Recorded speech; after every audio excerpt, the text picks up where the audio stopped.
Bonjour à tous, bienvenue dans La séance est ouverte. Dans ce numéro, nous vous proposons de revenir sur l'audition de Léa Salamé, journaliste et présentatrice du 20h de France 2.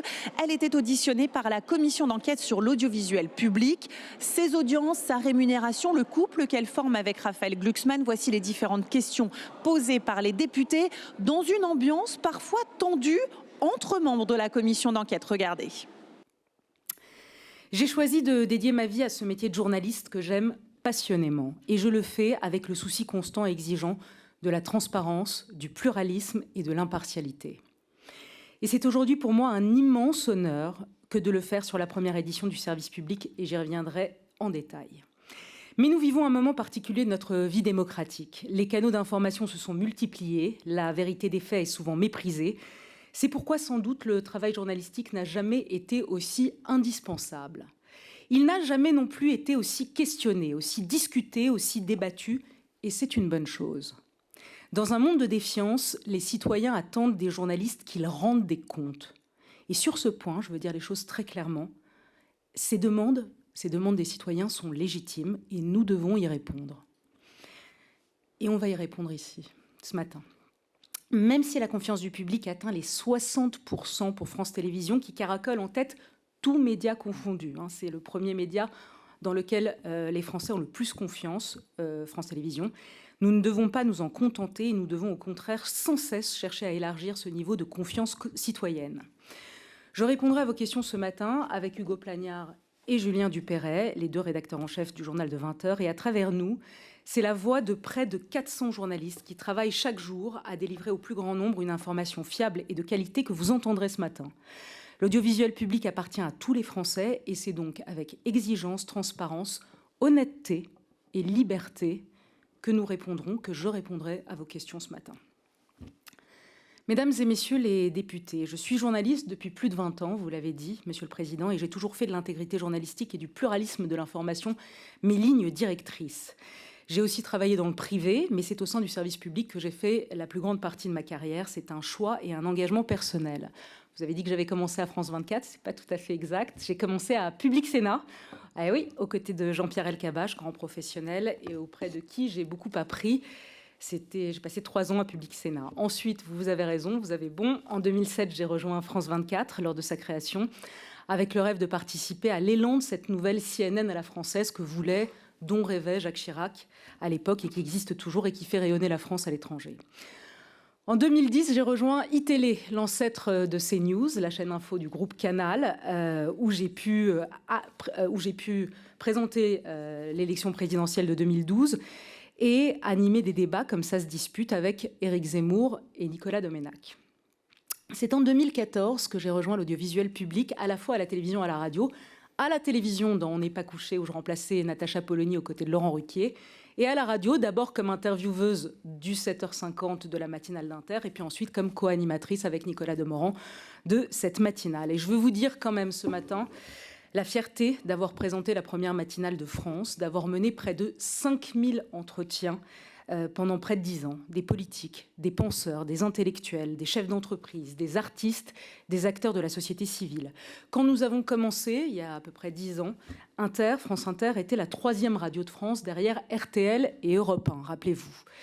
Et à force de travail et d'inventivité de l'ensemble des équipes de France Inter, eh bien, nous sommes parvenus à la première place. France Inter est devenue la première radio de France, la première matinale de France. Et la saison dernière, qui était ma dernière saison, cette matinale battait encore un record historique jamais atteint, avec plus de 5,5 millions d'auditeurs tous les matins entre 7h et 10h. Parallèlement à la radio, j'ai presque toujours eu un pied à la radio et à la télé. Parallèlement à la radio, j'ai animé pendant 6 ans l'émission politique de France Télévisions. J'ai présenté plus de 70 émissions politiques en prime time sur ces 6 ans. Certaines années avec David Pujadas en co-animation, d'autres avec Thomas Soto en co-animation, et puis d'autres seules, où j'étais seule à la barre. Alors qu'il est toujours plus difficile, et vous le savez, d'intéresser les Français au débat politique, nous nous sommes attelés à cette tâche car je la crois essentielle à la vie publique. Pendant 6 ans, nous avons proposé aux Françaises et aux Français des débats politiques de fond, parfois électriques, parfois nerveux, mais toujours passionnants. France 2 est d'ailleurs la seule grande chaîne, puisque vous voulez des différences avec le privé, France 2 est la seule grande chaîne à proposer une émission politique toute l'année, et pas seulement l'année de la présidentielle. Ça fait partie de son cahier des charges, et c'est là aussi sa différence. Et c'est à ce titre, comme présentatrice de l'émission politique de France Télé et probablement de la matinale d'Inter, que j'ai eu l'honneur de co-présenter en 2022 le moment le plus important de notre vie démocratique, le débat d'entre-deux tours, c'était il y a 3 ans, entre Emmanuel Macron et Marine Le Pen, aux côtés de Gilles Boulot, évidemment. À côté de mon travail de journaliste politique, j'ai toujours souhaité avoir un ancrage culturel fort. La culture fait partie de ma vie et je ressens le besoin de la partager. Avec le magazine Stupéfiant qu'on a lancé en 2016, on a parlé de cinéma, de théâtre, de livres, de spectacles vivants à des millions de Français. Et puis, il y a 3 ans, j'ai eu l'honneur de succéder à Thierry Ardisson et à Laurent Ruquier en reprenant la mythique case du samedi soir de France 2, qui est un rendez-vous attendu par les Français depuis 30 ans et qui n'a pas d'équivalent sur aucune autre chaîne. On a lancé le magazine Quelle Époque, que je présente et coproduis, vous l'avez dit, et qui a connu rapidement un très grand succès d'audience. Sur mon plateau, tous les samedis soirs, nous recevons des artistes, des intellectuels, des acteurs de la vie publique et culturelle, et on mêle les points de vue et les regards, et surtout, les gens se parlent. Les gens se parlent sur Quelle Époque. On ne fait pas l'un, puis l'autre, puis tout ça. Ils discutent entre eux, ils se parlent. On échange des points de vue et des regards, et ça, c'est très important. On est aujourd'hui l'un des talk-shows les plus regardés en France, et on arrive encore à rassembler près d'1,5 million de téléspectateurs jusqu'à 2 h du matin le soir, malgré un contexte audiovisuel en repli. Ça aussi, on en reparlera. Il y a eu aussi Quel jeu, que je veux mentionner. Notre talk-show tous les soirs lors des Jeux Olympiques et Paralympiques, retransmis sur France Télévisions et couvert de manière absolument remarquable par le service des sports de France Télé. C'est un rendez-vous qui a connu des succès d'audience record, historique, jamais atteint pour un talk-show, en réunissant jusqu'à 3 millions de personnes en deuxième partie de soirée, jusqu'à minuit, 1 h du matin parfois. J'ai aussi lancé, et j'en suis très fière, c'est une des choses qui me tient sans doute le plus à cœur, quand j'étais sur France Inter, le podcast Femmes puissantes, qui est sans doute l'une des choses dont je suis peut-être le plus fière, des séries d'entretiens avec des femmes issues du monde des affaires, des politiques, des femmes médecins, des grandes artistes, de Christine Lagarde à la chirurgienne Chloé Bertolus, en passant par la philosophe Elisabeth Badinter, la colonelle de gendarmerie Karine Lejeune ou encore la chanteuse Aya Nakamura. J'ai voulu comprendre dans ce podcast pourquoi chez un homme la puissance et l'ambition sont légitimes, alors que chez une femme, elles paraissent encore aujourd'hui trop souvent suspectes et contre nature. Ce podcast a été écouté par des millions de personnes. Il a donné naissance à 2 livres qui ont été coédités par Radio France, qui ont été des grands succès de librairie avec 200 000 exemplaires vendus. Mais surtout, au cours de ces 10 dernières années, j'ai toujours eu à cœur d'ouvrir grandes les portes et les fenêtres de la radio et de la télévision publique à tous les points de vue, à tous les regards, à toutes les personnalités et à toutes les opinions. J'ai toujours cherché l'échange contradictoire, le débat et l'ouverture d'esprit. Parce que, je vais vous le dire simplement, avant d'être une obligation professionnelle, le pluralisme est chez moi une conviction personnelle. Je suis née au Liban, en pleine guerre civile, et j'ai appris bien trop tôt ce que cause le fracas du monde lorsqu'on ne sait plus se parler et échanger. Je suis arrivée en France à l'âge de 5 ans, j'ai été naturalisée à l'âge de 10 ans, et être au service de mon pays, la France, de ses citoyens, est pour moi une mission et une immense fierté. Et en choisissant mon métier, j'ai naturellement trouvé le chemin du service public, car j'ai voulu rendre à mon pays ce qu'il m'avait donné. Le métier de journalisme, ce n'est pas seulement une profession, c'est une vocation et une mission. Comme le médecin soigne, l'instituteur instruit, le journaliste informe. Cette mission a été sanctuarisée comme un pilier de notre démocratie. La Déclaration des droits de l'homme et du citoyen l'a consacrée. Les lois sur la liberté de la presse existent en France depuis 1881 et même récemment, la Constitution l'a protégée. Comme les médecins ont le serment d'Hippocrate, les journalistes ont leurs règles déontologiques. Elles sont prévues par la Charte de Munich qui dit que si nous avons des droits, nous avons aussi des obligations et des devoirs. Le premier d'entre eux, c'est de toujours continuer à faire notre métier, même lorsque cela déplaît à qui que ce soit, à nos employeurs ou au pouvoir politique. C'est d'abord et avant tout un devoir d'honnêteté. Nous devons par ailleurs préserver nos sources et toujours rectifier lorsque nous nous sommes trompés. Les journalistes sont souvent attaqués. Il y a des pays où ils sont poursuivis, les journalistes, et il y a des pays où ils sont tués. Ici, nous jouissons de la liberté. Il y a des pays où ils sont moqués ou conspués, même dans des démocraties qui ne sont pas très éloignées de chez nous. Ici, ils sont souvent critiqués, même lorsqu'ils mettent du cœur à faire leur métier. Et je crois qu'on est dans un moment de l'histoire où il ne faut pas avoir peur de défendre le journalisme, et c'est cela que permet aussi l'audiovisuel public. Mon attachement au service public est viscéral, en fait. Et le choix du 20h n'avait rien d'aisé. Le choix du 20h n'avait rien d'aisé aujourd'hui, parce que les journaux télévisés sont à un carrefour de leur existence. Je suis parfaitement consciente que je n'ai pas opté pour la facilité en acceptant la proposition qui m'a été faite de présenter le 20h par rapport à d'autres propositions. Mais là, j'ai préféré l'exigence, le temps long et la qualité. Et j'ai la conviction que le 20h de France 2 est aujourd'hui le plus bel écrin qui soit pour l'information. C'est un rendez-vous essentiel, Monsieur le Président, qui fédère chaque soir des millions de téléspectateurs et qui reste un modèle d'exigence journalistique. Ce JT, je ne l'ai pas inventé, je ne l'ai pas créé. Mais en acceptant cette charge, j'ai accepté une double mission, celui de le renouveler sans le bousculer. Un JT, c'est d'abord et avant tout, il faut vraiment que vous le compreniez ce matin, je suis déjà ce soir, je suis déjà aux 20h. Un JT, c'est d'abord et avant tout une œuvre collective, celle de centaines de journalistes, de reporters, d'envoyés spéciaux, de correspondants internationaux. Le 20h, ce n'est pas le journal de la présentatrice, c'est le journal de la rédaction. Par leur travail de terrain remarquable, ils fournissent aux citoyens des informations les plus justes et les plus précises qui soient. Et je veux rendre hommage devant vous ce matin à toutes celles et à tous ceux qui chaque jour fabriquent cette information avec l'amour du service public chevillé au corps. En rejoignant le 20h de France 2, j'ai tenu à ce que sa nouvelle formule soit celle de l'approfondissement.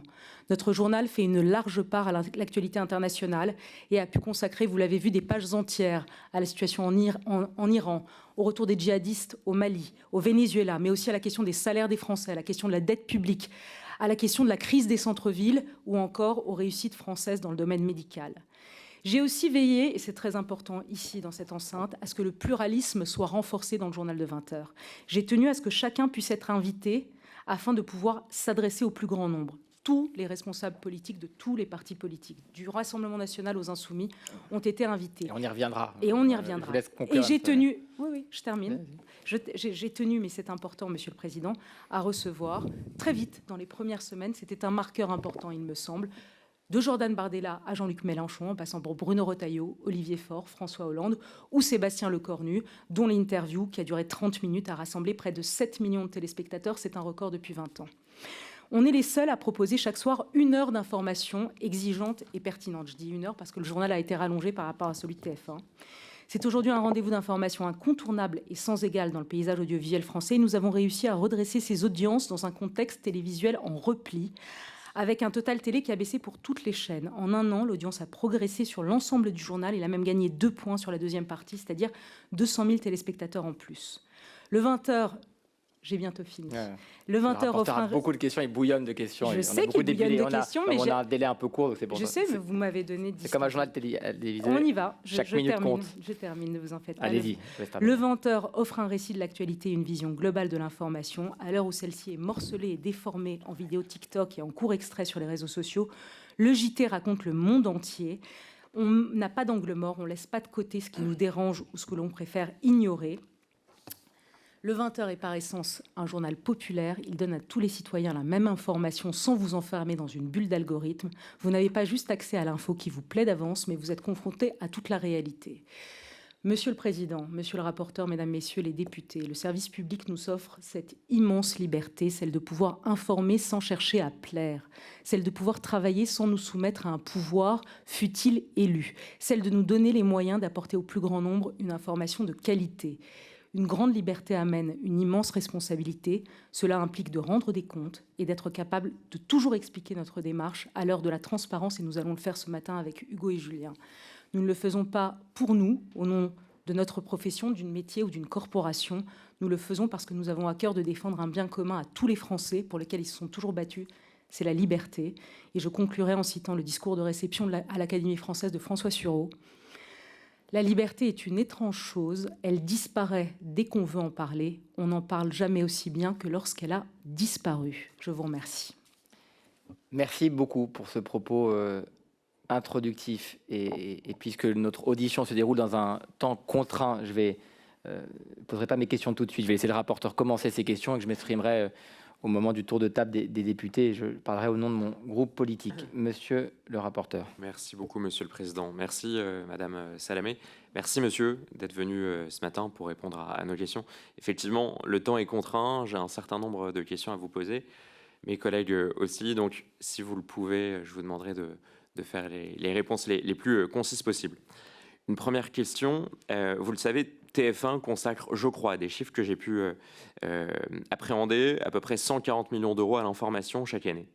Avec ce budget, la chaîne produit les 2 journaux télévisés parmi les plus regardés d'Europe, une chaîne d'information en continu dont l'audience est 2 fois supérieure à celle de France Info TV, ainsi que des magazines et des documentaires. France Télévisions, de son côté, dispose de moyens, on peut le dire, très supérieurs, payés par l'argent du contribuable. J'ai pu le voir, mais environ 230 millions d'euros pour l'information nationale chaque année, en augmentation de près de 15% depuis 2017, près de 600 millions d'euros pour France 3, qui sont très largement dédiés à l'information, et à minima, près de 50 millions d'euros pour France Info TV aussi chaque année. Pourtant, les résultats, on peut le dire, ne suivent pas. En 2025, le 20h de TF1 réunissait en moyenne 5,2 millions de téléspectateurs, celui de France 2, 3,8 millions. Donc ma première question est assez simple. Comment est-ce que vous expliquez qu'avec bien plus de moyens, que par exemple un concurrent privé TF1, même 2 fois plus de moyens, l'audiovisuel public et France Télévisions réalisent nettement moins d'audience que le privé? Pour vous, où résiderait le problème? Est-ce qu'il réside dans la stratégie? Est-ce qu'il résiderait dans la ligne éditoriale? Ou est-ce qu'il réside dans la gouvernance? Merci. Ça permettra d'aborder la question aussi sur la singularité du journal de France 2, pardon. Allez-y, je vous laisse répondre.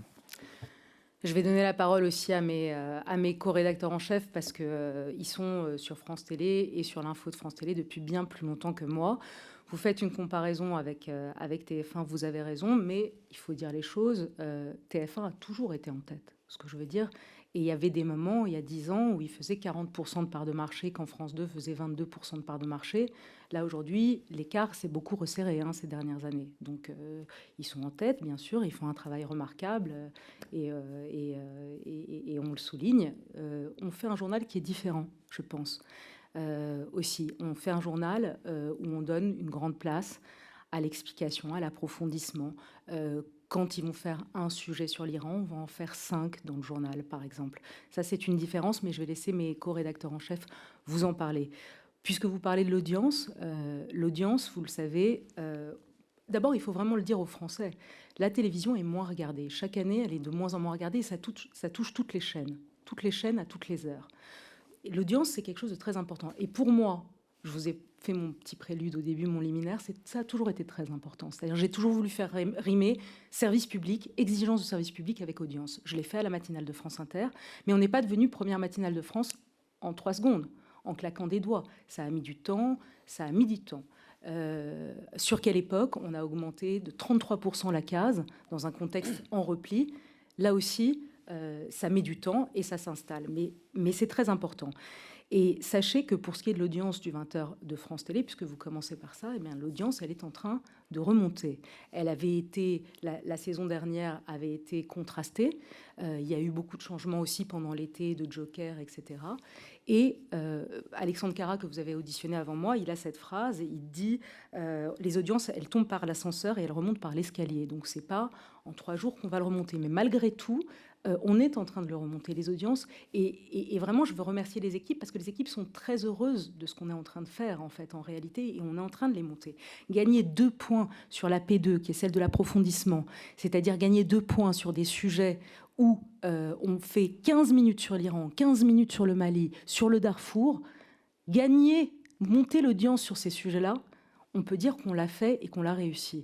Par ailleurs, sur la première partie, sur l'ensemble du journal, je crois qu'on est à quasiment 1 point de plus par rapport à il y a 1 an. Au mois de janvier, les audiences augmentent encore plus du 20h de France 2.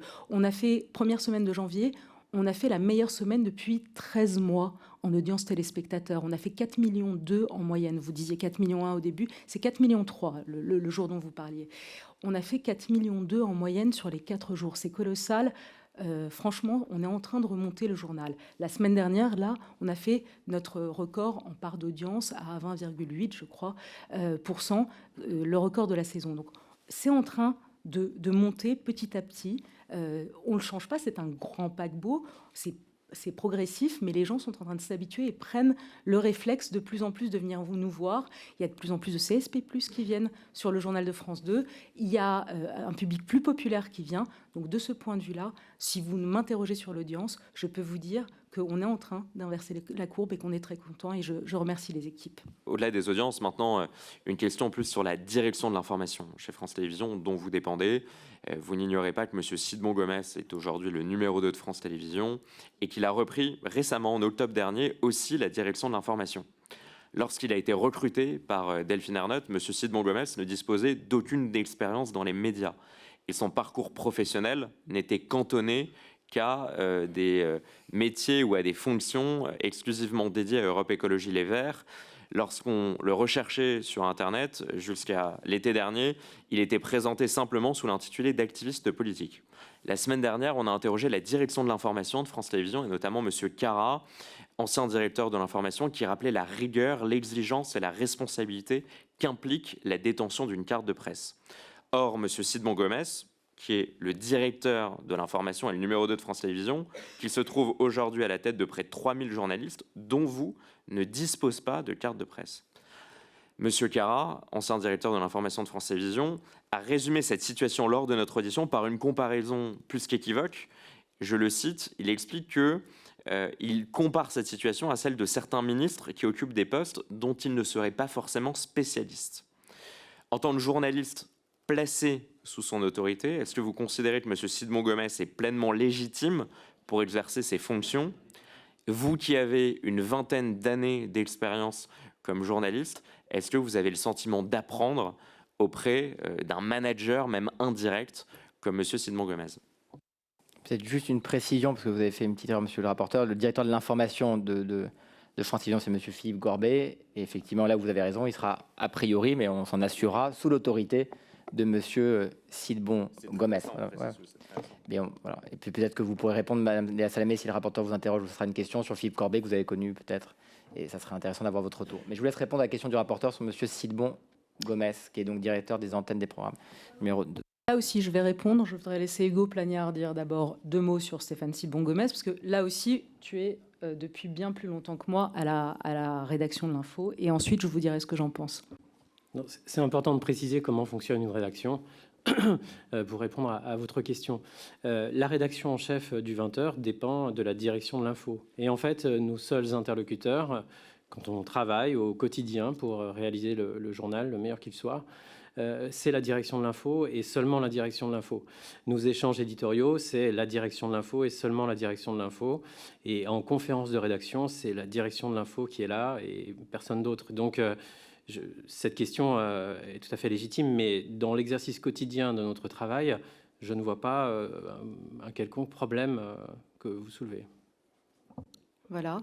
Quant à moi, alors d'abord, je veux préciser que pour ce qui est du 20h, c'est Alexandre Cara qui m'a fait la proposition de rejoindre, de présenter le 20h.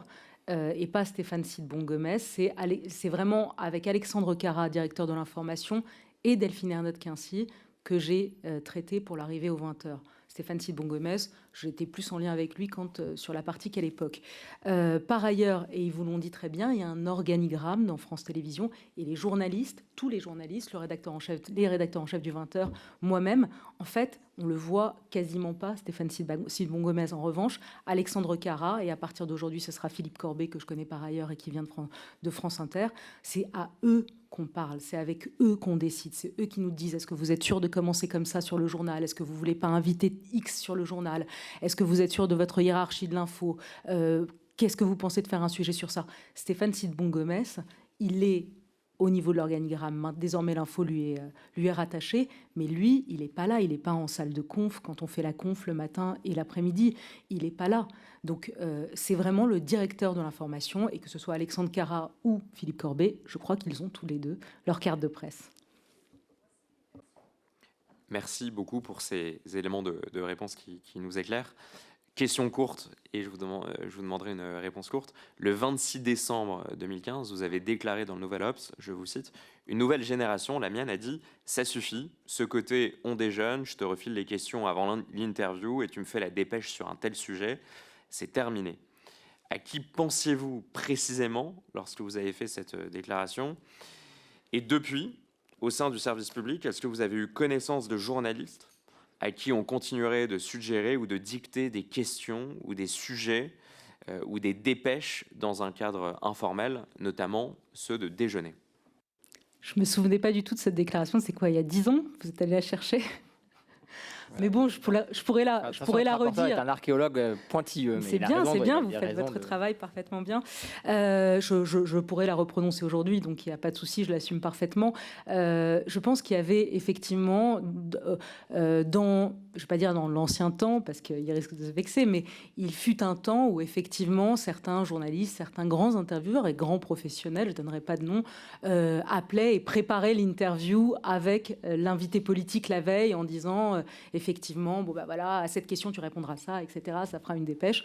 Je crois pouvoir vous dire, mais alors là, je pense pouvoir parler pour le service public, pour les journalistes du service public, pour les journalistes des chaînes privées, que c'est plus du tout le cas.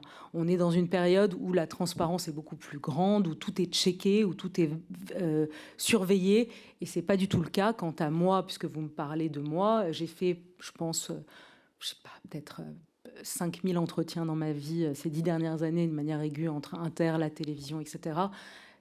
Jamais je dis tu fais ça, enfin, je leur parle pas. Et après, il y a deux écoles, vous le savez. Il y a ceux qui pensent qu'il faut, c'est souvent les éditorialistes politiques, et ils ont raison, déjeuner avec vous pour avoir des infos, pour nourrir leur papier. Et puis il y a les intervieweurs. Et dans les intervieweurs, il y a deux catégories. Il y a ceux qui acceptent les cafés, les déjeuners, etc. Et il y a ceux qui ne veulent pas. Moi, je suis de celles qui n'acceptent pas. Je ne déjeune pas, je ne prends pas de café. Certains de vos collègues ont essayé de m'envoyer des textos en disant « Est-ce que ce serait bien de prendre un déjeuner ?» Je dis non à chaque fois, poliment, mais je dis non. Parce que, tout simplement, je pense que ça viendrait vicier ma manière de les interroger, parce que ça peut être un déjeuner qui peut être sympathique, et après, vous n'êtes pas assez... Je préfère mettre de la distance, voilà. Je mets de la distance. Donc moi, à titre personnel, j'ai quasiment jamais, après, en 20 ans, je ne sais pas, mais quasiment jamais, peut-être une fois ou deux en 20 ans, pris un café avec un homme politique, et point, ça s'arrête là. C'est le rapporteur.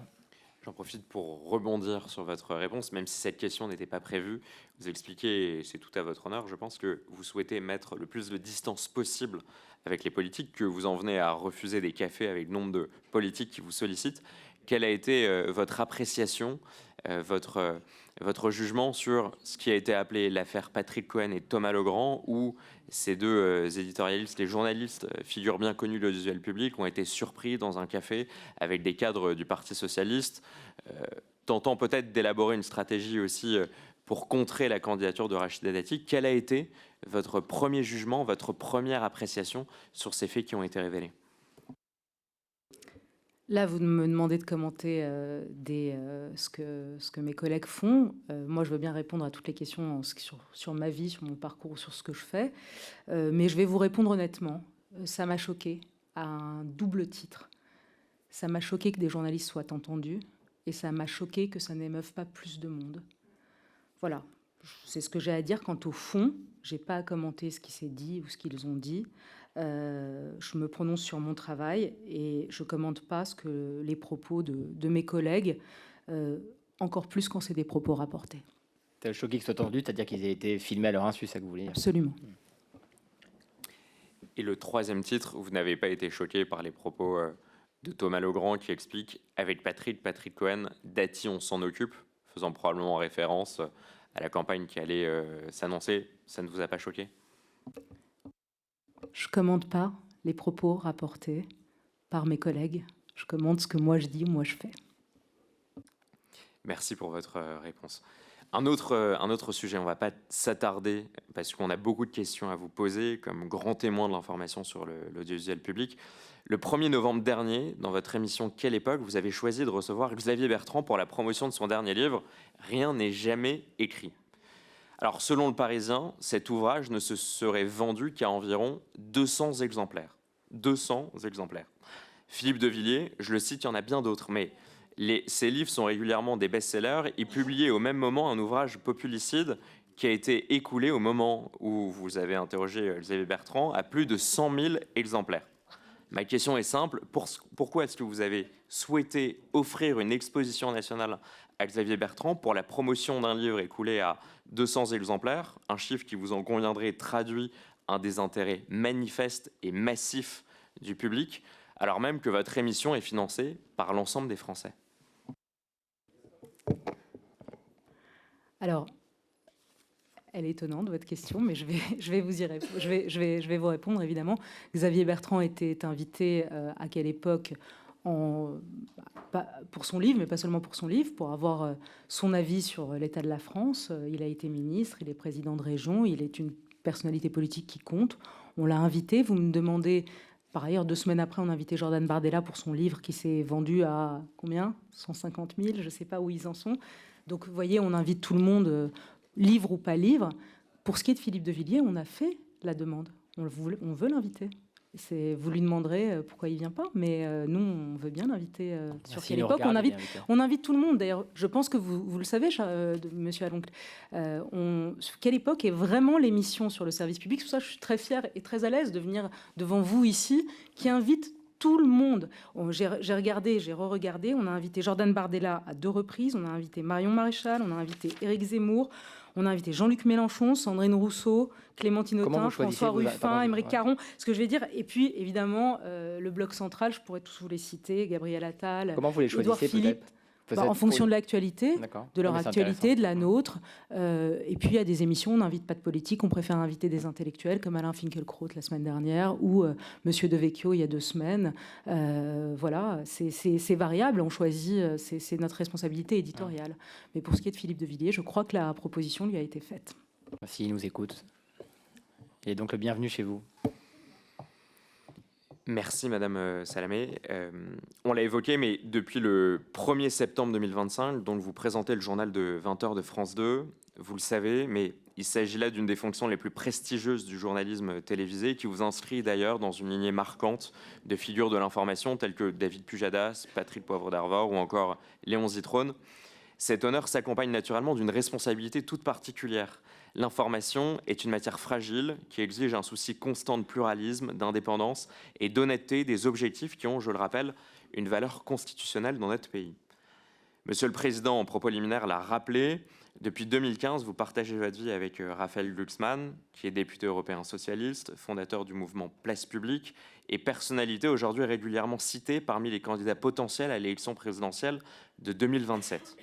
Chacun le sait, mais le conjoint est le plus souvent la personne à qui l'on se confie en toute transparence, que l'on soutient, que l'on accompagne dans ses espoirs et aussi dans ses ambitions. Même si absolument personne ici ne doute de vos compétences journalistiques évidentes, quelles garanties concrètes apportez-vous aujourd'hui aux Français pour assurer votre impartialité, votre indépendance, tant dans le traitement de l'information que dans la ligne éditoriale du journal, et plus particulièrement encore dans le choix et le traitement des invités politiques? Peut-être avant que vous répondiez, juste dire ce que monsieur le rapporteur a cité effectivement des hommes qui ont présenté le journal télévisé. Il y a eu aussi des femmes, dont certaines ont été aussi en couple avec des responsables politiques. On pourrait citer Christine Ockrent, Béatrice Schoenberg. Et elles avaient à l'époque effectivement mis en œuvre ou pris des engagements.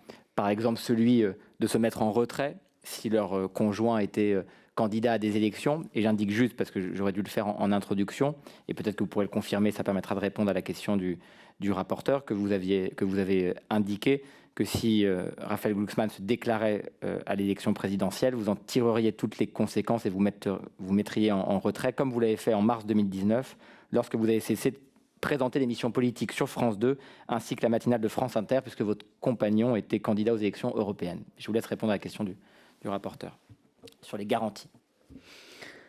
Monsieur le Président, Monsieur le rapporteur, je veux d'abord dire ici, et c'est important, qu'avant d'être la femme de quiconque, je suis une journaliste indépendante, honnête et une femme libre. Maintenant, on ne va pas être dupe. Tout le monde, ici, plus qu'ailleurs d'ailleurs, a dans l'esprit qu'il y a une présidentielle dans un peu plus d'1 an. Et que les Français se posent la question, c'est légitime. Mais je n'ai pas attendu la commission d'enquête pour y répondre et pour adopter une ligne de conduite extrêmement claire. En 2019, quand mon compagnon a décidé d'être candidat aux élections européennes, je me suis retirée de l'antenne le jour même de sa candidature. Et je précise, contre l'avis de ma hiérarchie à l'époque, qui ne voyait pas pourquoi je devais sortir de l'antenne. C'est moi qui ai pris les devants et je suis sortie.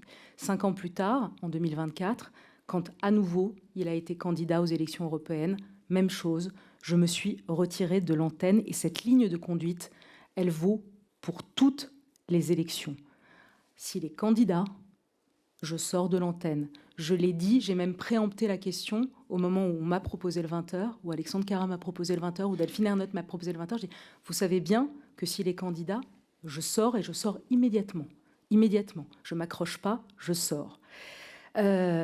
Maintenant, entre ces élections, j'ai pu continuer à mener mon travail en toute impartialité. Je veux dire, il a été député et il est député européen depuis 7 ans. Et ça fait 7 ans que j'ai pu faire les émissions politiques les plus écoutées en prime time où j'ai reçu absolument tout le monde. Tout le monde est venu. J'ai pu tous les matins inviter vos collègues ou vous-même parfois le matin à la radio et vous êtes venus. Sur quelle époque également vous êtes venus alors qu'il était député européen. Et la plus grande preuve de mon impartialité, s'il devait y en avoir une, c'est le débat d'entre-deux tours il y a 3 ans. Je vais dire, si une seconde, Emmanuel Macron ou Marine Le Pen avaient ne serait-ce qu'un petit doute sur mon impartialité, vous pensez sérieusement que j'aurais été autorisée à arbitrer ce débat aux côtés de Gilles Boulot ? Non. Non, je ne l'aurais pas fait. Je reçois près de 400 invités par an. Vous pouvez juger que mes interviews sont bonnes, moyennes ou ratées, mais jamais personne n'a pu entendre que mon compagnon ou quiconque tenait mon stylo. Je n'ai jamais fait une seule interview sous l'influence de quiconque.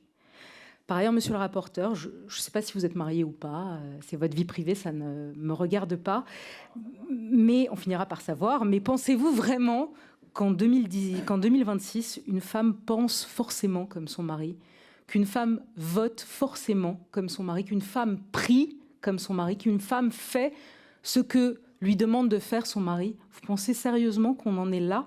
Je ne le pense pas, moi. Et attention, ce n'est pas seulement un principe féministe que je vous dis là, parce que ça aurait pu être l'inverse, ça aurait pu être un homme. C'est un principe républicain. On n'est pas jugé sur les opinions de son conjoint. On n'est pas condamné pour les opinions de son conjoint. Par ailleurs, le vote, il est personnel et il est secret. Maintenant, on pourrait se demander, à contrario, pourquoi je me retire à chaque fois. Vous savez qu'il y a beaucoup de gens qui me disent « c'est pas normal que tu te retires. C'est pas normal qu'on demande toujours aux femmes de se sacrifier. » Pourquoi je me retire ? Je vais vous répondre. Parce que je ne veux pas que les Français puissent avoir le moindre doute, la moindre petite suspicion. Mon indépendance, mesdames et messieurs les députés, c'est mon talisman. J'y tiens plus que tout. Et ce qui me lie aux Français, ce qui me lie au public, c'est un lien qui est extrêmement fragile et qu'on appelle la confiance. Merci pour cette réponse. Merci. Allez-y rapidement alors. Allez-y. Mais oui, rapidement, allez-y. Rapidement, il y a un point qui est fondamental, c'est que le travail de rédaction en chef d'un journal, c'est un travail collectif. C'est un travail collectif entre nous et c'est un travail collectif avec les services. Et donc pour tout ce qui concerne la politique, c'est un échange. Et Léa, évidemment, ne décide pas toute seule de tout. C'est un travail collectif. Oups. Je veux juste préciser, Monsieur le Président, parce que vous avez rappelé d'autres femmes. On me rappelle souvent la jurisprudence Sinclair ou la jurisprudence Béatrice Schoenberg. Il se trouve que quand j'ai accepté le 20h, je les ai appelées à l'une et à l'autre. Est-ce que, parce qu'on réécrit parfois un petit peu l'histoire, je voudrais juste préciser que dans ces deux cas-là, Béatrice Schoenberg et Anne Sinclair, eh bien Anne Sinclair, elle est restée à l'antenne pendant des mois et des mois alors que son mari était ministre. Il était ministre de l'Industrie et elle présentait 7/7 tous les dimanches. Il était ministre de l'Industrie. Ce n'est que quand il a été nommé au super ministère de Bercy à l'époque, c'est-à-dire qu'il était le numéro 2 du gouvernement de Lionel Jospin de l'époque, c'est à ce moment-là qu'elle s'est retirée. Quant à Béatrice Schoenberg, elle est restée présenter le 20h de France 2 pendant des mois et des mois, alors que son compagnon, vous le savez, Mme Parmentier, alors que son compagnon était ministre sous Jacques Chirac. Et elle ne s'est retirée que 6 semaines avant la présidentielle, je crois, ou 2 mois avant la présidentielle, au moment de la campagne officielle. Donc, je vous le redis, les règles sont très claires pour moi à ce stade, sauf si vous avez l'un ou l'autre des informations que j'ai pas. Il n'est pas candidat. Il n'est pas candidat. Ça vous fait marrer, mais il est pas candidat.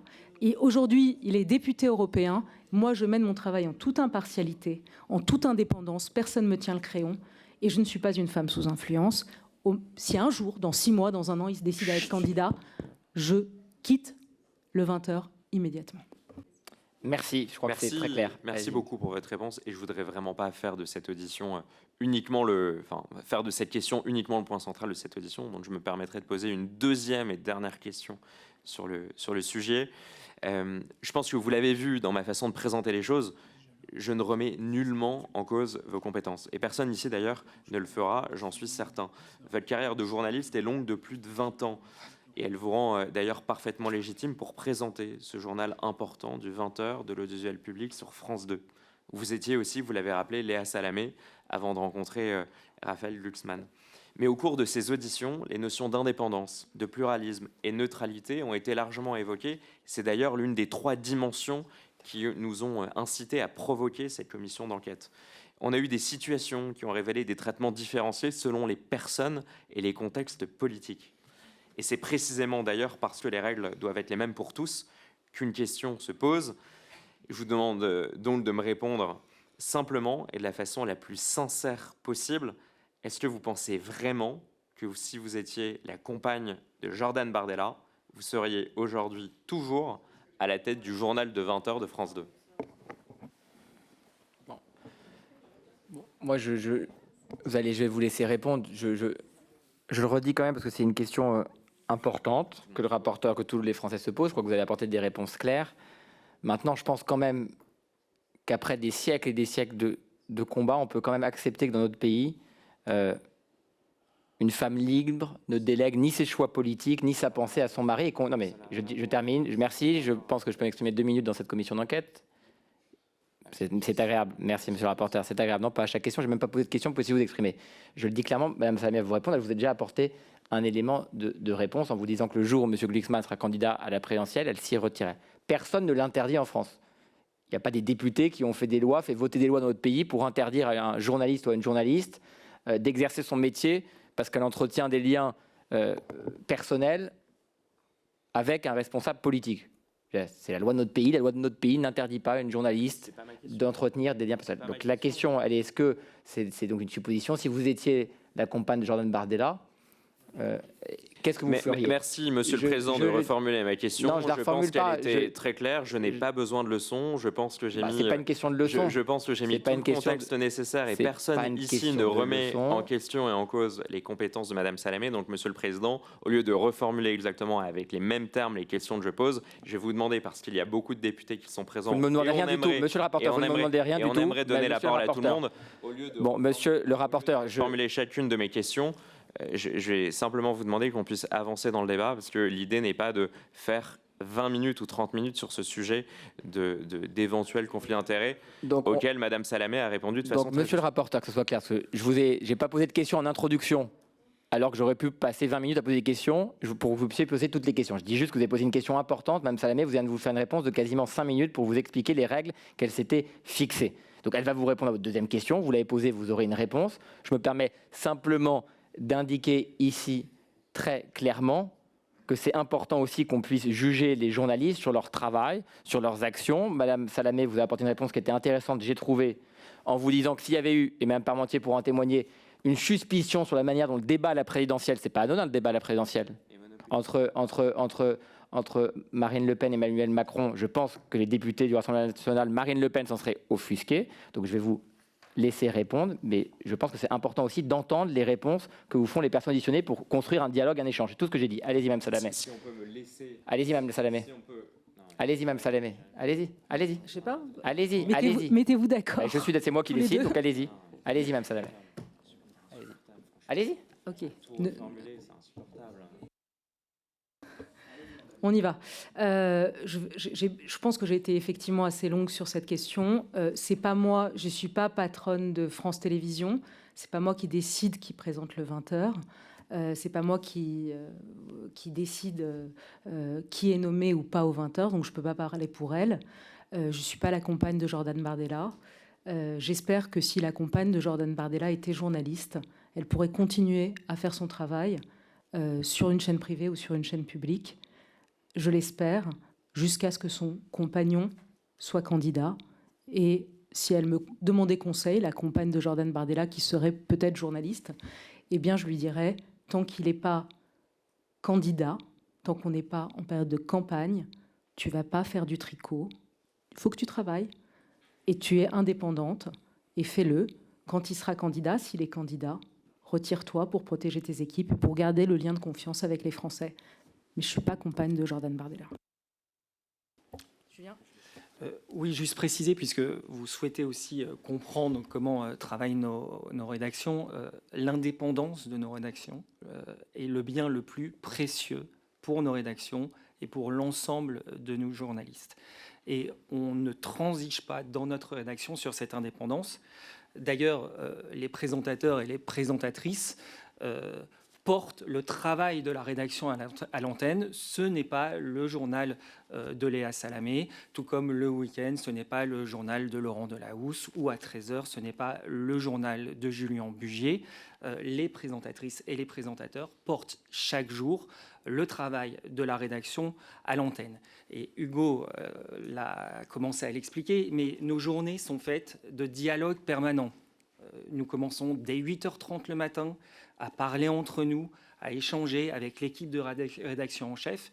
Nous avons des échanges ensuite avec les chefs de service, une conférence de rédaction le matin durant laquelle on débat, on confronte, on choisit les sujets collectivement, on choisit les angles, on choisit les interlocuteurs en relation avec les journalistes, avec les chefs de service. Nous avons une seconde conférence de rédaction à 15h30 où on recommence le débat, on regarde ce qui fonctionne, ce qui ne fonctionne pas, on réangle des sujets, on regarde s'il y a des nouvelles actualités qui sont arrivées entre-temps.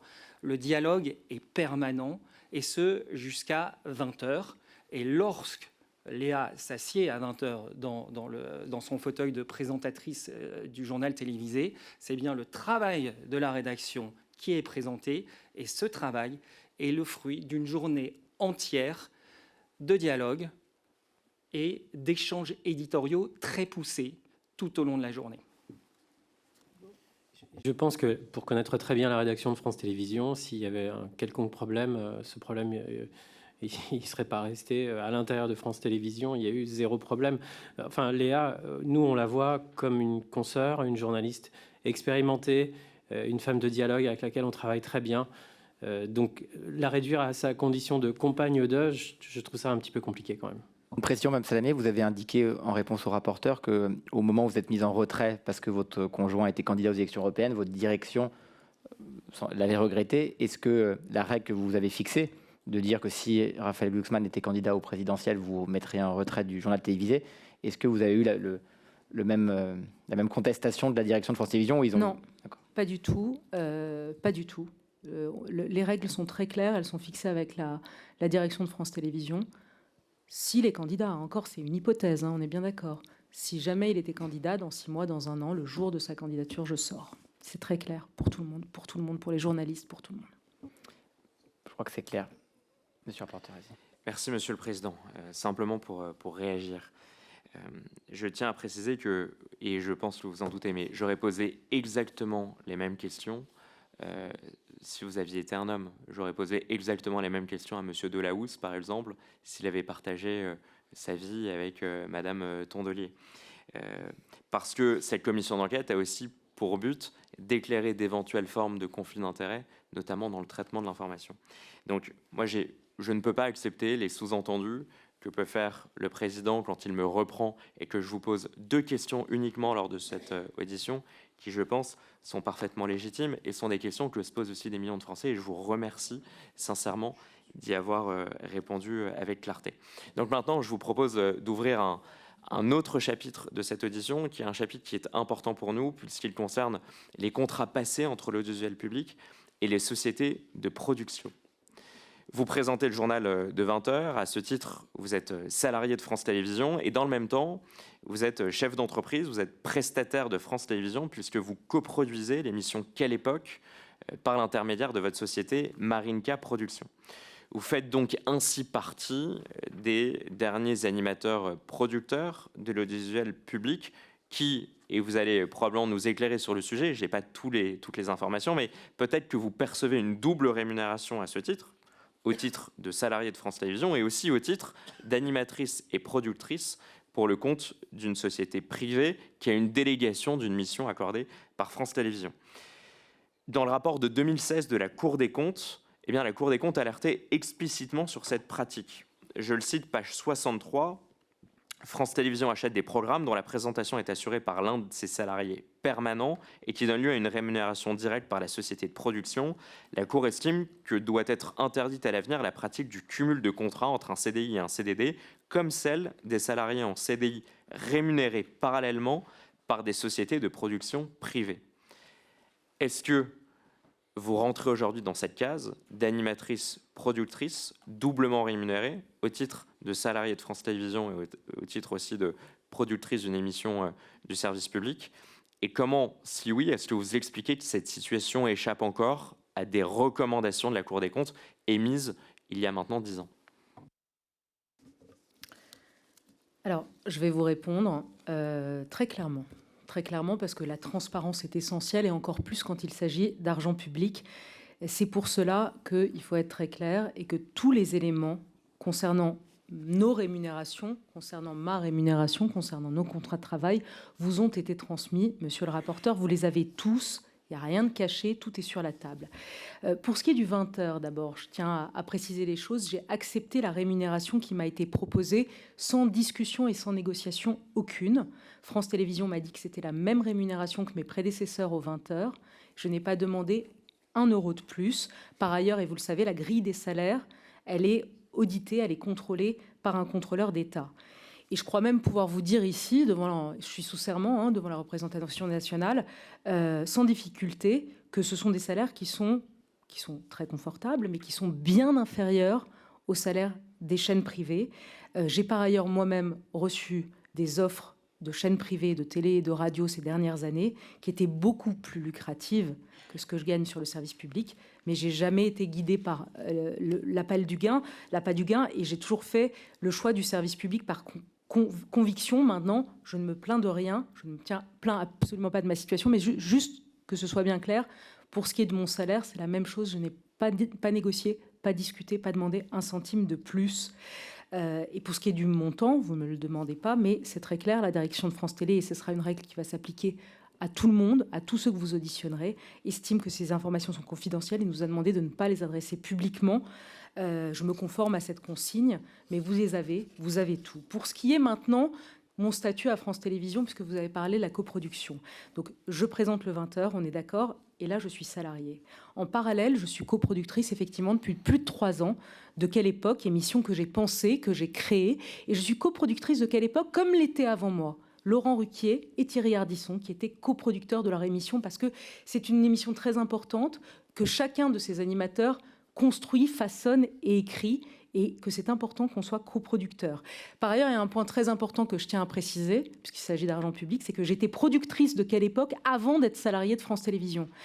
Pour être très clair, je ne me suis pas servi de ma position de salariée de France Télévisions ou d'être au 20h pour réclamer quoi que ce soit d'autre, puisque je l'étais déjà, et qu'il n'y a pas, c'est très clair, aucune incompatibilité ni juridique, ni légale, ni éditoriale à faire les deux, puisque dans mon contrat de travail, je suis à 4/5 sur le 20h de France 2 et à 1/5 sur Quelle Époque, comme j'étais à 4/5 sur le contrat de matinale de France Inter, et j'étais à 1/5 sur Quelle Époque. Pourquoi j'ai voulu être productrice? Vous pourriez vous poser la question.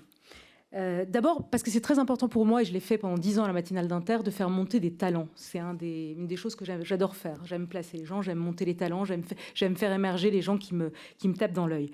Et par ailleurs, je tenais à être coproductrice de cette grande émission du samedi soir, parce que, une fois de plus, je l'incarne, je l'écris, je la programme, je la structure, et je voulais la maîtrise éditoriale. Et je voulais aussi un droit moral sur cette émission. Si j'étais pas coproductrice, pour vous dire les choses clairement, cette émission pourrait, sans mon accord, être animée par quelqu'un d'autre.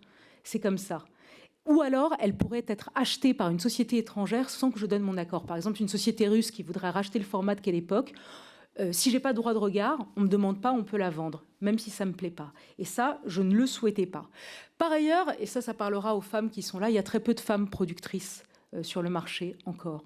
Et c'était important pour moi de le faire. Et par ailleurs, je vais vous confier une anecdote qui m'a été faite, un conseil qui m'a été fait par un grand patron d'une grande chaîne privée que je citerai pas. Il y a 10 ans, quand je suis arrivée chez Laurent Ruquier comme chroniqueuse, et je lui avais demandé des conseils, je l'avais rencontré, je lui avais demandé des conseils. Et la première chose qu'il m'a dite, ce grand patron, c'est « crée ta boîte de production ».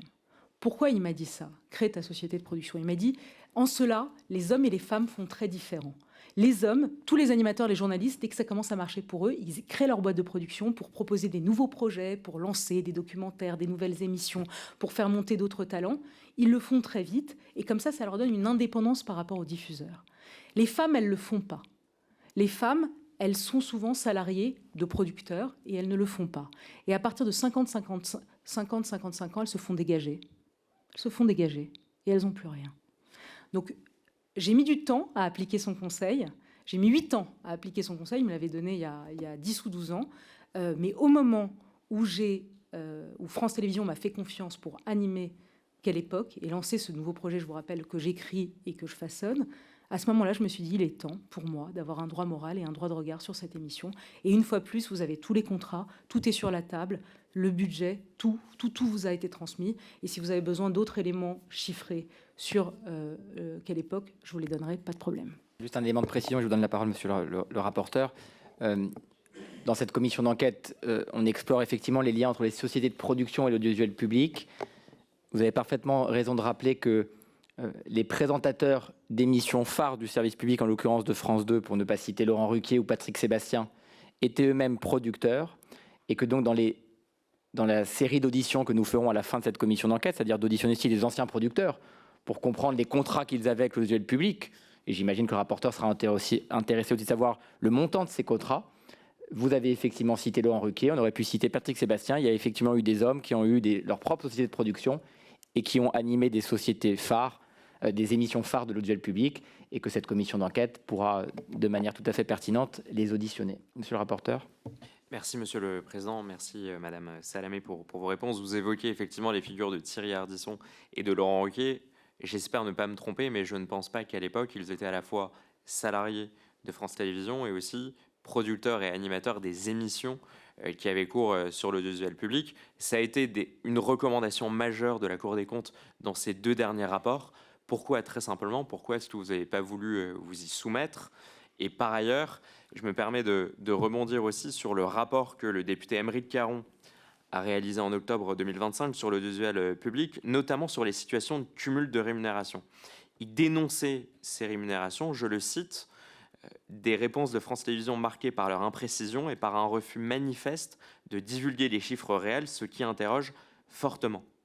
Et dans mes propres travaux, depuis le début de cette commission d'enquête, je peux en témoigner, mais la coopération avec France Télévisions s'est révélée très difficile, s'agissant de la communication de certains documents ou s'agissant aussi parfois de réponses apportées lors des auditions. Donc mes 2 questions vont être très simples. Pourquoi ne pas faire preuve d'une totale transparence?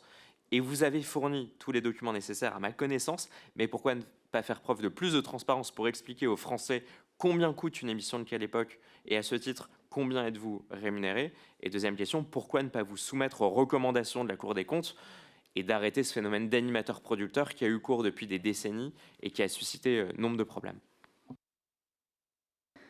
Pour ce qui est des montants, des budgets que vous demandez, la transparence, je le répète, c'est très important pour nous. Ça vous a été transmis. Après, je me conforme, et vous le savez, à une consigne donnée par la direction de France Télévisions qui a décidé de transmettre l'ensemble des contrats par écrit parce que l'entreprise France Télévisions considère que votre commission d'enquête, elle est très écoutée par nos concurrents et que France Télévisions ne veut pas que des tarifs, que des chiffres soient rendus publics à nos concurrents. C'est une règle, et vous le savez, parce que vous avez eu la même réponse les semaines précédentes et vous aurez la même réponse cet après-midi et les autres jours. C'est une règle et on s'y conforme parce qu'on a le droit, en fait. France Télévisions nous demande ça, il n'y a rien de caché. Je veux vraiment le dire à vous et à tous les Français, vous avez tous les chiffres, monsieur Allongue. Vous savez aujourd'hui, en ce qui me concerne, vous savez exactement les choses.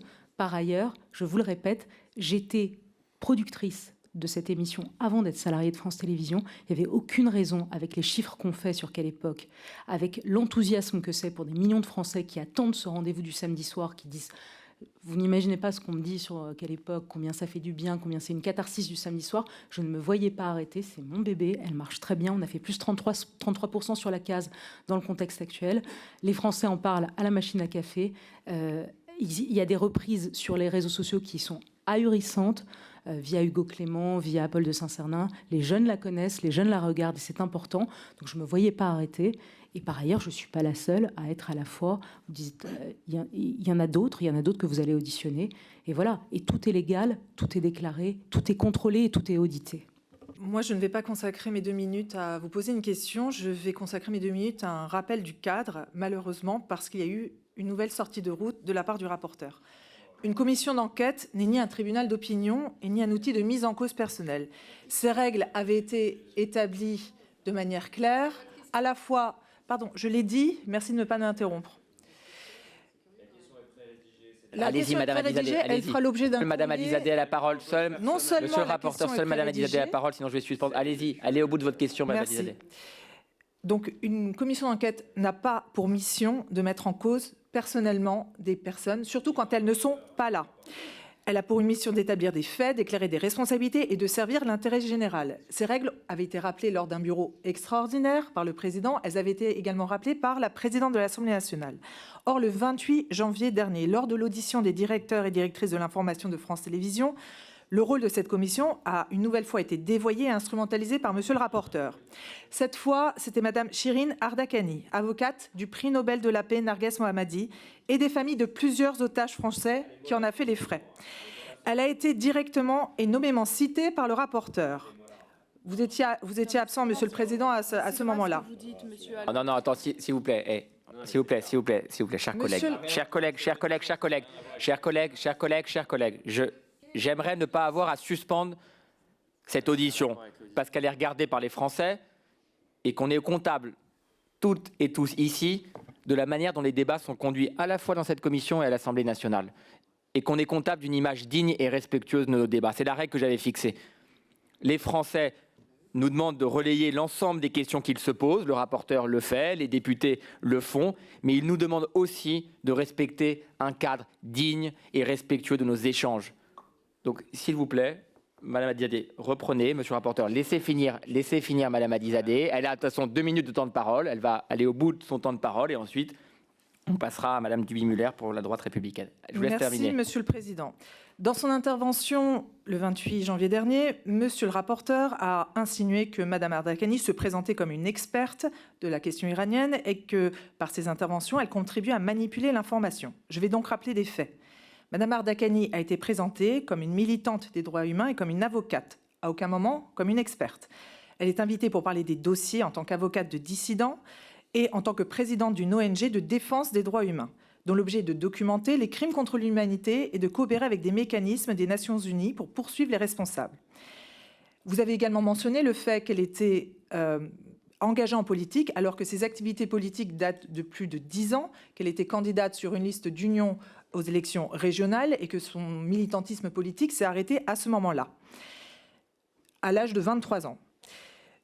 Ce qui se joue, ce n'était pas un simple débat politique. Ces attaques ad hominem que vous avez portées contre une militante et des droits humains visent à obtenir sa disqualification et le fait qu'on ne l'invite plus sur les plateaux. Donc, votre intervention dans une commission d'enquête visait à faire taire une parole dérangeante. Le lien que je fais, c'est que je suis là pour rappeler un cadre. Cette intervention va faire l'objet d'un courrier qui va être envoyé de nouveau à Madame la Présidente, signé par de nombreux membres de cette commission.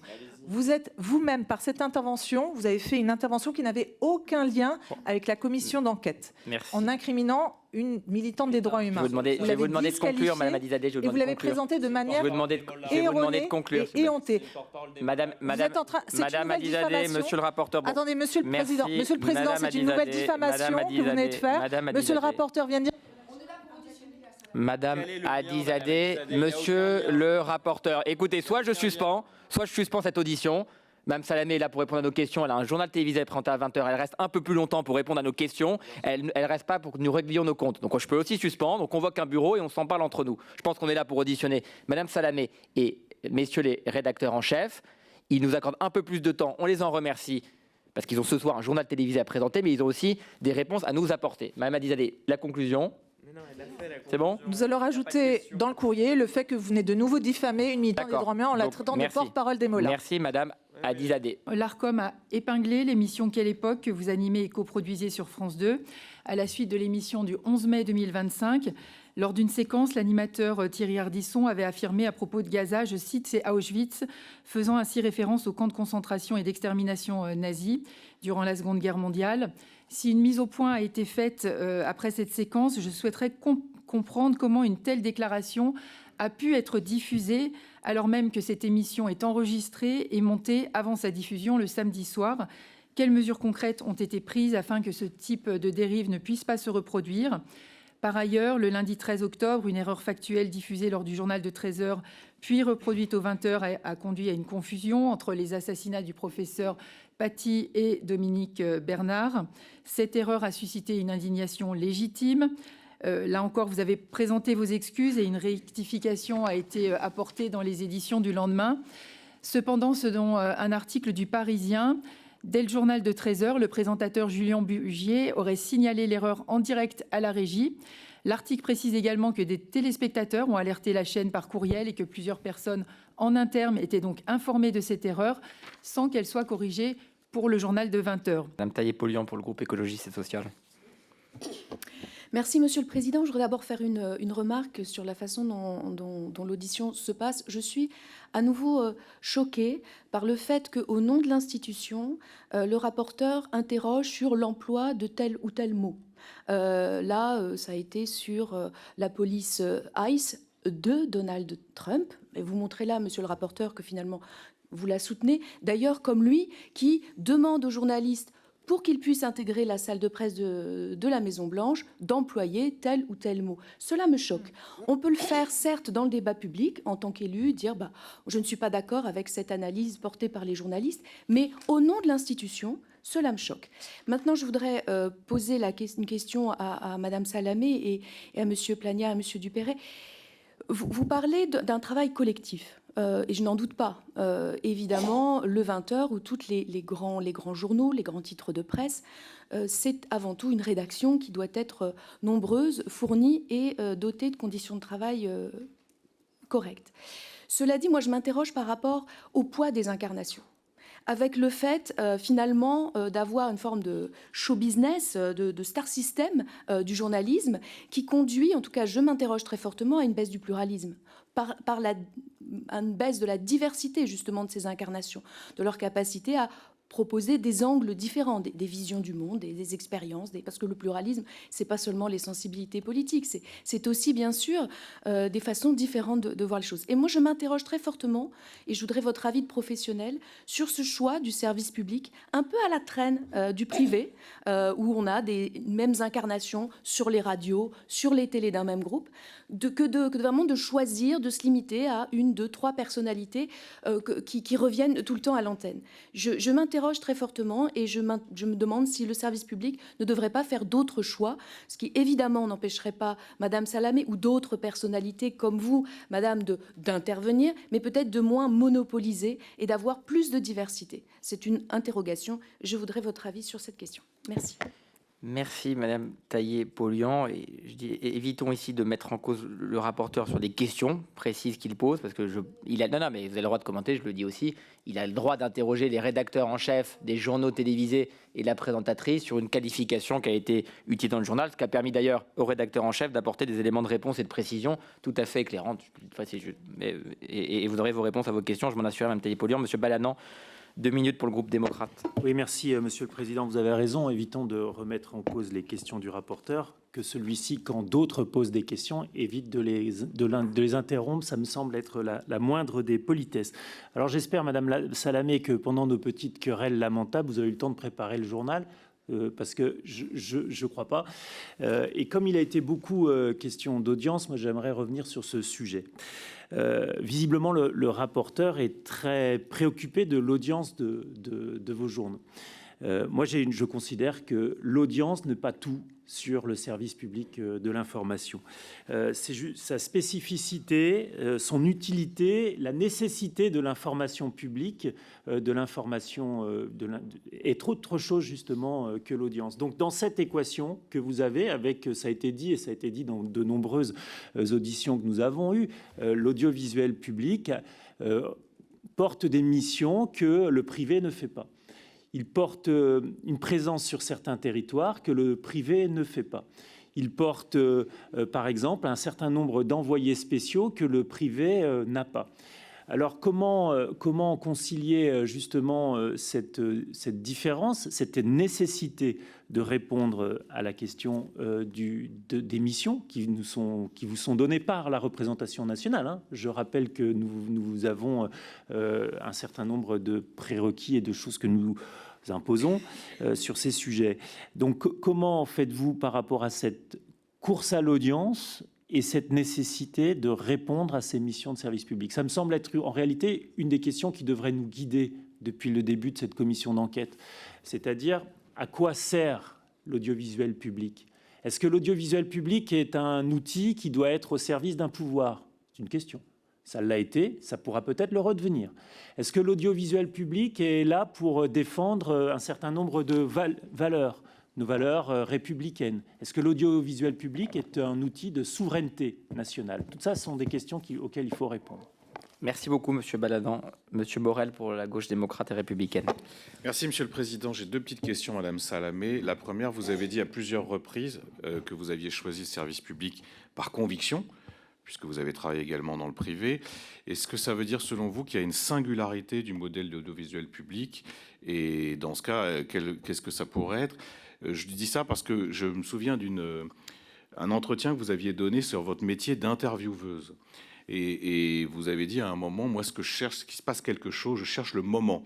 Est-ce que ça, c'est pas quand même un risque de... Enfin, est-ce qu'il n'y a pas un écueil où on pourrait arriver à une sorte d'info-spectacle ou d'infotainment? Est-ce que ça ne va pas à l'encontre justement des valeurs de service public auxquelles vous faisiez allusion, qui passent notamment par la rigueur? Moi, c'est une question sérieuse que je me pose parce que j'avais été interloqué par cet entretien que vous aviez donné. Troisième question, et là, ça s'adresse à nos trois auditionnés. Il y a un contexte budgétaire qui est très contraint. Et moi, je voudrais savoir, c'est quoi les conséquences concrètes des baisses de budget pour la réalisation d'un JT de 20 heures, plus précisément en ce qui concerne les ressources humaines, je pense à tout ce qui est documentation, réalisation, mais aussi la conception des reportages. C'est-à-dire les lieux qu'on choisit, le type de reportage, et notamment tout ce qui est reportage à l'international, puisque Madame Salamé a dit à juste titre, et c'est peut-être ce qui fait la différence avec des chaînes privées, que vous n'hésitiez pas à consacrer un temps important à ce qui se passe en Iran, au Darfour, et c'est très utile, très important. Dernière question enfin, c'est peut-être ce qui aurait dû nous obséder dans cette audition, dans un contexte où l'information est de plus en plus consommée en ligne et sur les réseaux sociaux, avec des sources dont la fiabilité et la neutralité sont, on va dire, discutables. C'est quoi les mesures que vous mettez en œuvre pour attirer d'abord un jeune public et puis surtout, évidemment, pour leur proposer des informations qui soient fiables? Merci. J'ai Madame Soudet pour 1 minute.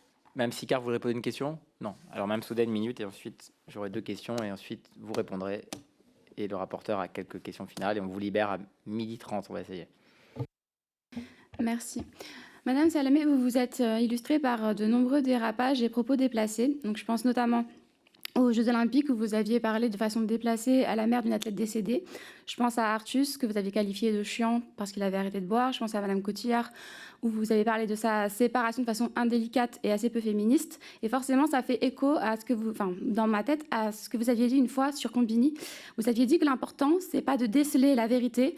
Pour moi, un bon journaliste, c'est quelqu'un qui va faire un moment où il va se passer un truc. Est-ce que vous pensez, Madame Salamé, que votre longévité sur le service public s'explique parce que vous êtes là pour faire le show? En 2015, vous aviez dit dans l'émission Le Supplément de Canal+, que le 20h, ce n'était pas fait pour vous, que ce n'était pas votre truc. Pourquoi avoir changé d'avis 10 ans plus tard? Et votre conception du journalisme est-elle compatible, selon vous, avec ce poste? Très bien. Juste 2 questions rapides, mais qui vont compléter celles des collègues. La première, c'est pour comprendre aussi la mécanique d'un journal, et ça prolonge la question de Madame Duby-Muller sur la confusion, effectivement, dans les circonstances de la mort de Dominique Bernard et de Samuel Paty, mais peut-être pour élargir et pas simplement se focaliser sur cette erreur, c'est comprendre, Madame Salamé, peut-être votre rôle et comment s'articule le rôle de la présentatrice avec les rédacteurs en chef et la rédaction dans le choix des sujets, dans la sélection des invités, notamment politiques, dans les hommes éditoriaux. Comment concrètement, ça serait intéressant, d'ailleurs vous allez y retourner, mais nous expliquer comment on construit un journal, de la conférence de rédaction du matin, bien comprendre la mécanique d'un journal, et peut-être d'ailleurs ce que vous avez manqué ce matin avec cette commission d'enquête. Et j'arrêterai là parce que sinon on ne tiendra pas les délais. Bon, beaucoup de questions. Merci à vous tous pour ces questions. Je vais essayer d'être très rapide parce qu'on a quand même déjà passé près de 2 heures à répondre à beaucoup de questions. Et mes confrères vont vous répondre aussi sur notamment les questions très intéressantes sur la concurrence, l'audience, etc. Sur ce qui fait la différence d'un journal de service public par rapport à d'autres, par rapport à des chaînes privées.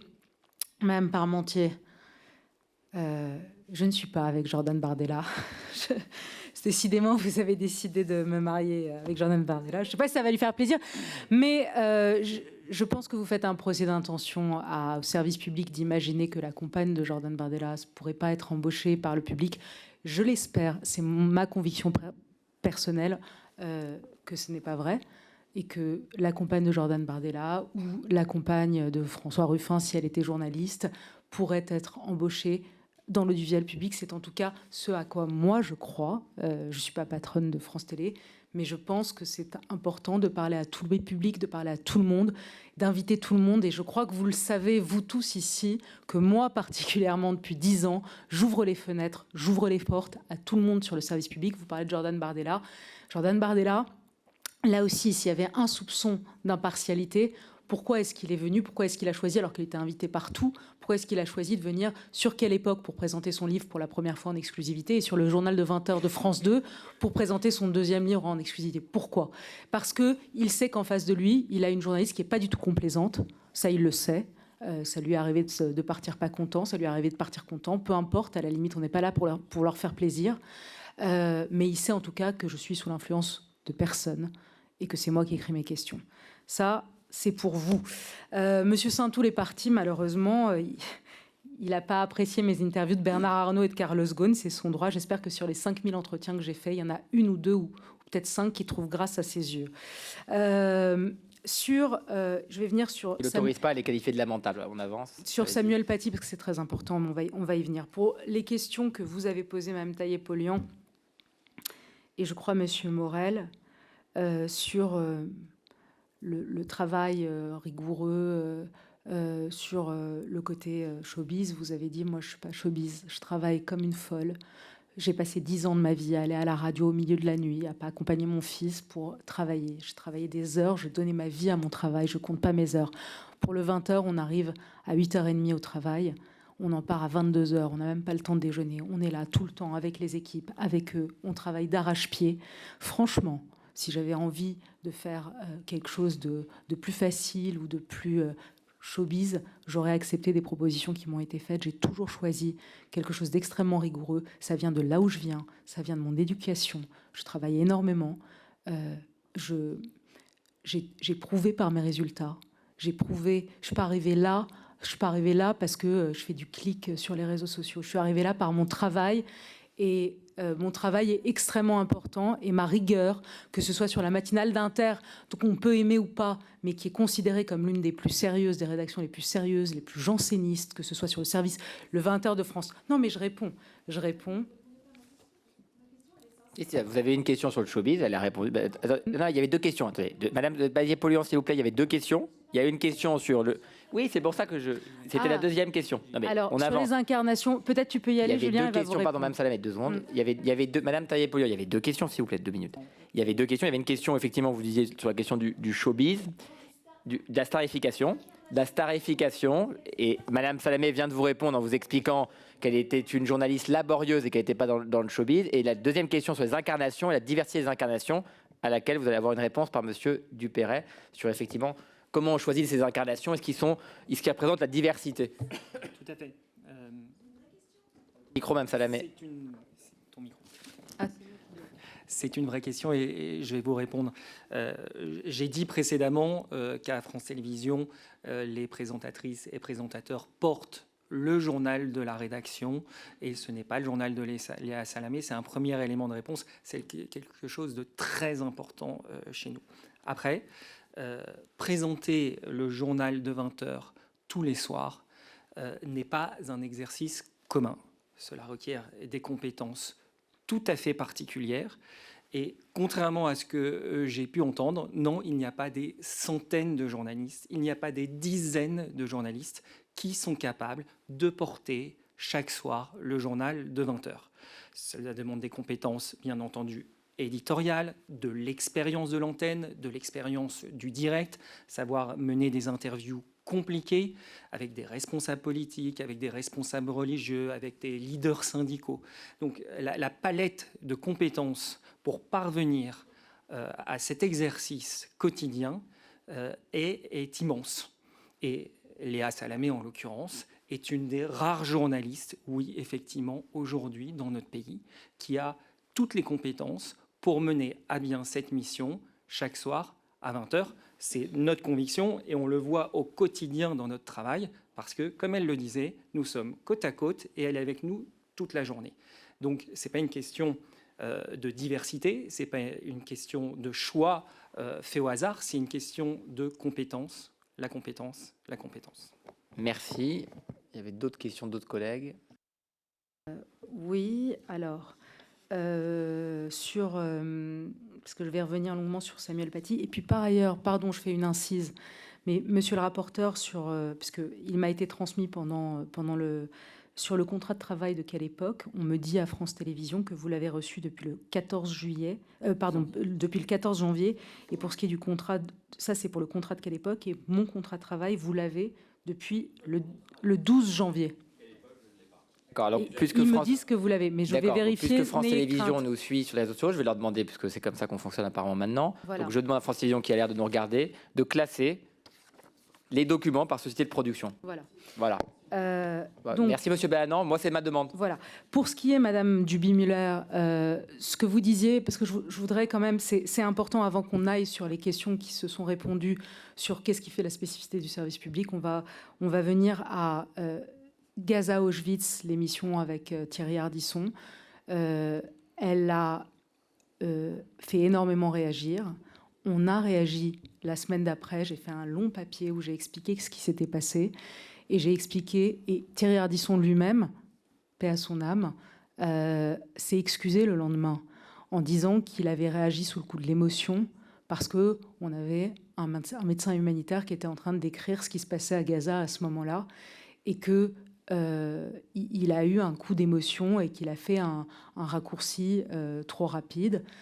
On est revenu dessus, c'était très important pour moi. Vous savez, tout ce qui se passe au Proche-Orient, c'est explosif et c'était une région que je connais bien, que je suis énormément, puisque je viens de là-bas.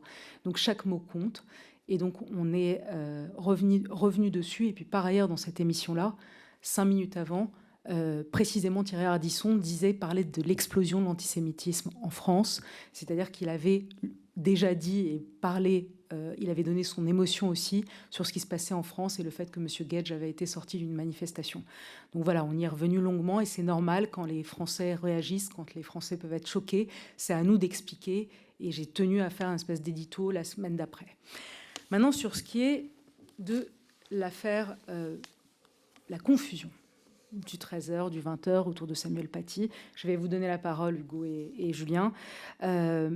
Je voudrais juste répéter pour mettre en contexte. Les équipes de France Télévisions produisent 100 heures par jour d'information.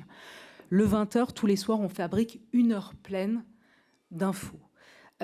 J'ai calculé à peu près, depuis 5 mois que je fais le 20h, j'ai dû lancer 1000 sujets. 1000 sujets en moyenne.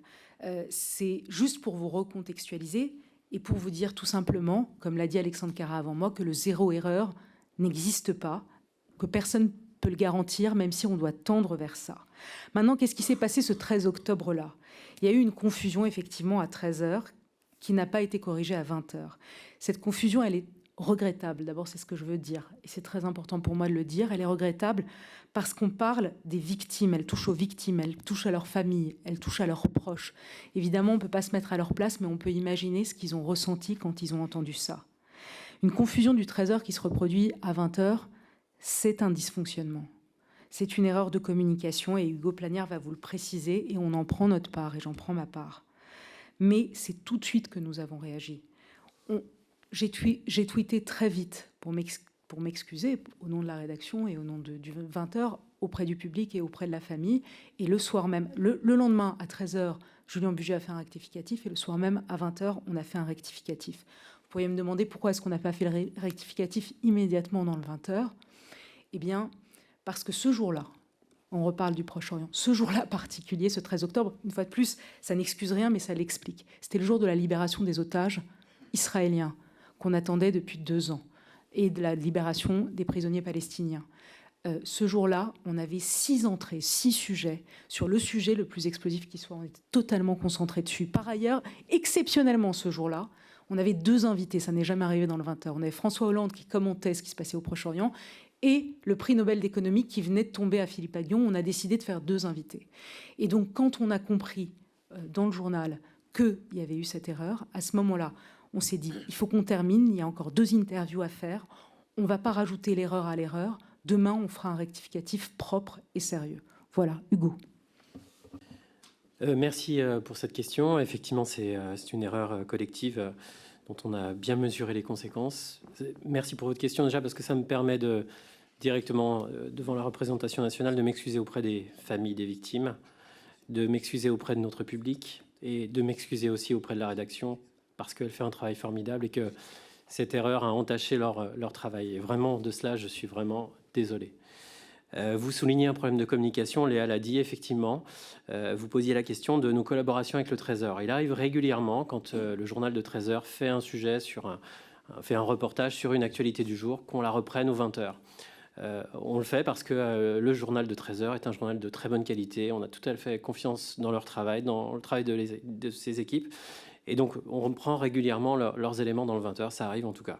Pas pour des questions d'économie, mais parce qu'en fait, ça ne sert à rien de demander à des équipes de refaire ce qui a déjà été bien fait à la mi-journée. Ce qui est important aussi de savoir, c'est que de notre point de vue, il y aura un avant et un après par rapport à cette erreur. Il y a eu déjà un audit qui a été fait pour essayer de comprendre comment tout ça avait pu se passer. Cet audit nous a permis de comprendre en fait que la communication entre les éditions était essentielle. Ce jour-là, il y a eu une défaillance. Elle nous a permis aussi de renforcer encore nos procédures de vérification, de relecture des textes, des infographies. Voilà, parce qu'on sait que ce genre d'erreurs-là, elles entachent le travail de tout le monde. Et ça, c'est compliqué. Elles entachent ce qu'on a de plus précieux dans le service public, notre crédibilité. Donc, vraiment, je peux vous le dire, les yeux dans les yeux, même si cette expression est un petit peu galvaudée parfois à l'Assemblée nationale, que cette erreur, on a vraiment tout fait pour qu'elle ne se reproduise pas.